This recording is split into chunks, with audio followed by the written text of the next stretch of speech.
Bonjour, bonsoir, bienvenue dans cette nouvelle vidéo. Aujourd'hui, on fait le tour de mes top 2025. Oui, donc tous les films que j'ai préférés cette année vont se retrouver ici dans mon top 10. Et mes petites mentions spéciales qui vont être soit en shirt ou dans la vidéo. Ça dépend si j'ai de la place sur mon montage.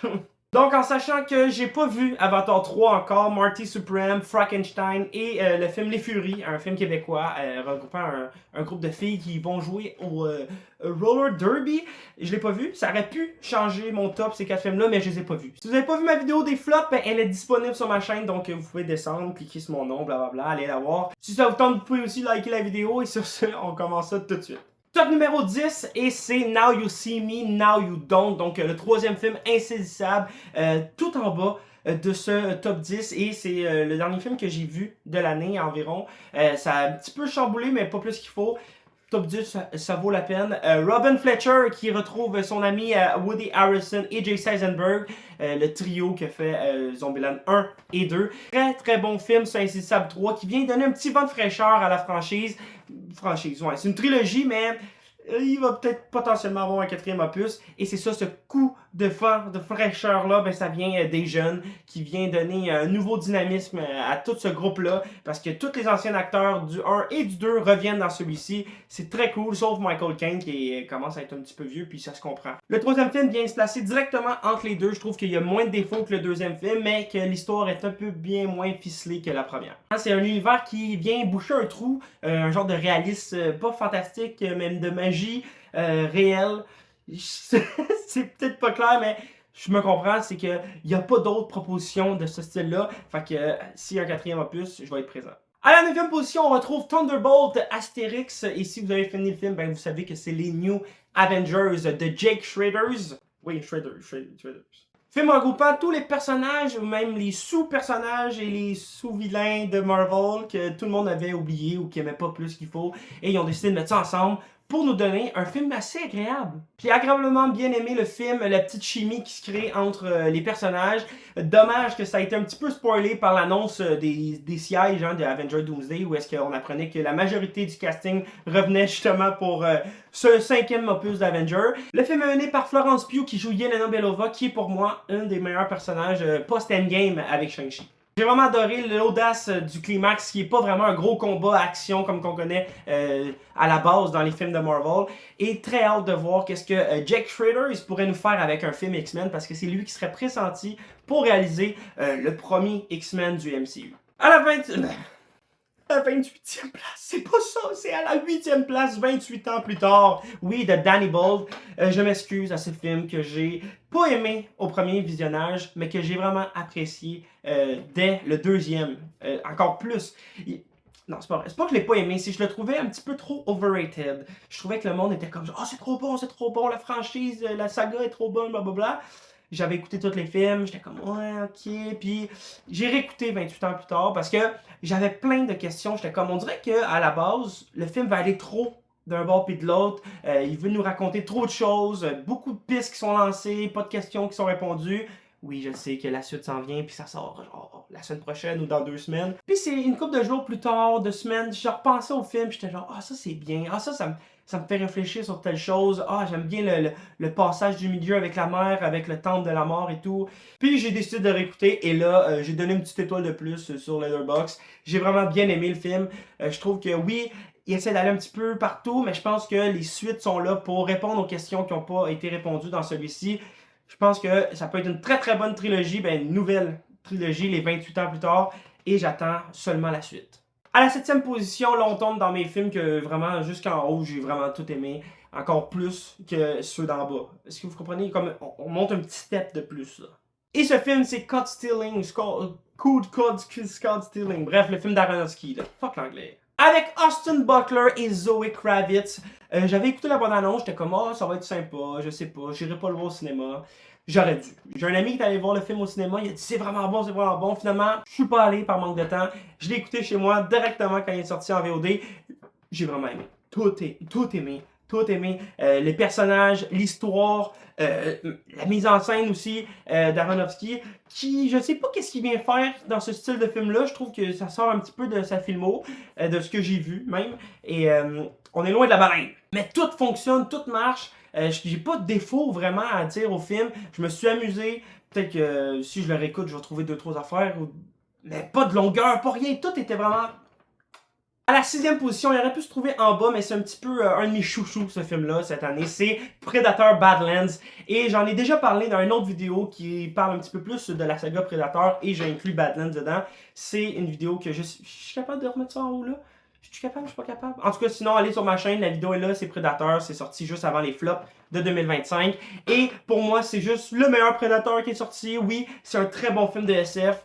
Il y a peut-être tout le monde qui vont dire que c'est de la SF pour ceux qui connaissent pas trop la SF, peut-être, mais j'ai quand même eu du plaisir. J'ai aimé le film.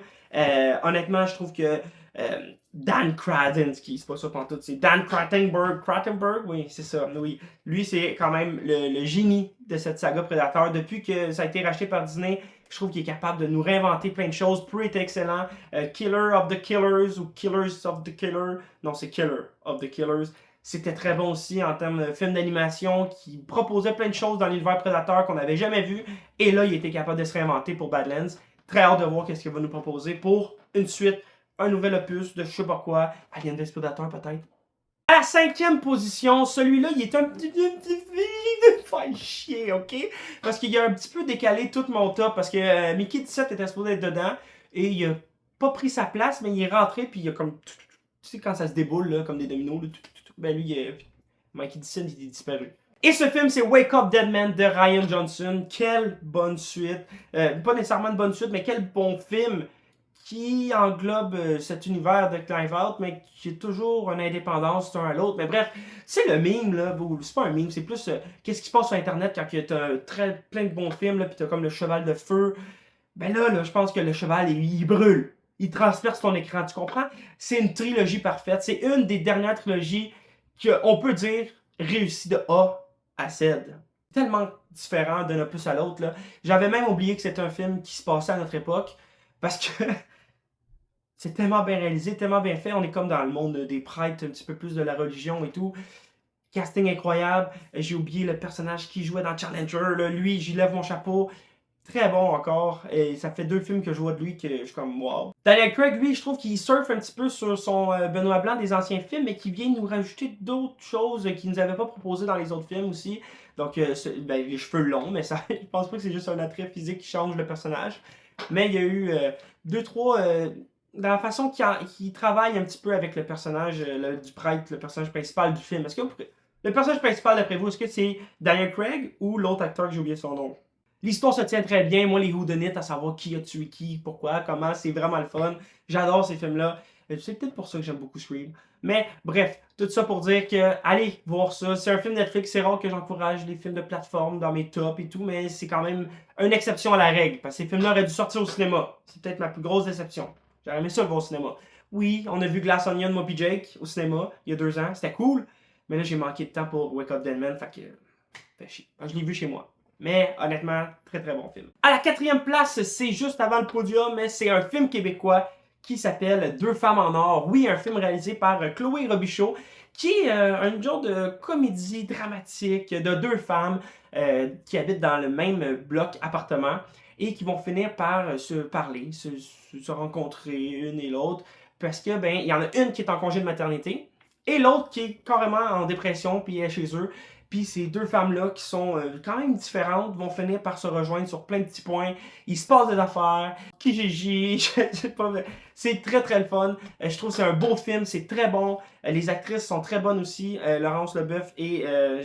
j'aille ça quand j'oublie un nom. C'est fort, ok? Mais j'oublie tout le temps un des 2. C'est probablement mon film québécois de l'année. Je trouve ça de valeur qui a été, pas snobé, mais qui a été un petit peu délaissé au gala cinéma de cette année. Je trouve qu'il méritait plus de prix. Je suis fier de voir que le cinéma québécois est porté par des femmes ces temps-ci. L'année passée, il y a 2 ans aussi, c'est que des bons films réalisés par des femmes, mais soutenus par des femmes, en voulant dire que c'est souvent elles qui ont le rôle principal dans les films. Puis à date, je vous lève mon chapeau.